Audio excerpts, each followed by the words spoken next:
فاسألوا أهل الذكر إن كنتم لا تعلمون۔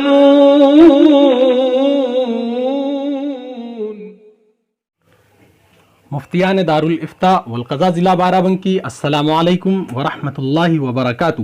اس مسئلے کی وضاحت فرمائیں کہ ماہ رمضان میں سحر کے بعد کچھ اس طرح کے میسج موصول ہونے شروع ہوتے ہیں کہ رمضان کی پہلی سحری مبارک، اسی طرح افطار کے بعد پہلا روزہ مبارک کے میسیجز کا نہ تھمنے والا سلسلہ شروع ہوتا ہے۔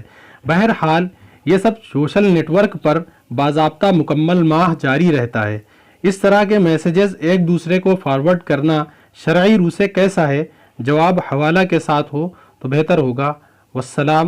مستفتی ہیں ابو القاسم مظاہری۔ وعلیکم السلام ورحمۃ اللہ وبرکاتہ۔ بسم اللہ الرحمن الرحیم۔ الجواب وباللہ التوفیق۔ مذکورہ باتیں بے اصل ہیں، شرعاً اس کی کوئی اصل نہیں ہے۔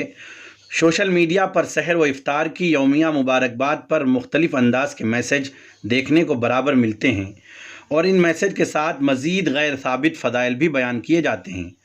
اس طرح کی مبارکباد کا کوئی اجر و ثواب نہیں۔ اگر کوئی بنیت ثواب اور سنت سمجھ کر کرتا ہے تو یہ امر بدعت سے خالی نہیں ہے۔ یہ امور ماہ مبارک میں صرف اور صرف ضیاع وقت کا سبب ہیں۔ اس طرح کے میسج کو شیئر کرنے سے بچنا چاہیے، ورنہ وہ دن دور نہیں کہ آنے والی نسل اس کو سنت سمجھ کر اور ثواب سمجھ کر کرے، اور منع کرنے والے کو قابل ملامت سمجھے۔ اس سے قبل کہ یہ صورت مکمل طور پر بدعت کی شکل اختیار کر لے، سد باب لازم و ضروری ہے۔ والسلام علیکم ورحمۃ اللہ وبرکاتہ۔ فمن زحزح عن النار وأدخل الجنة فقد فاز وما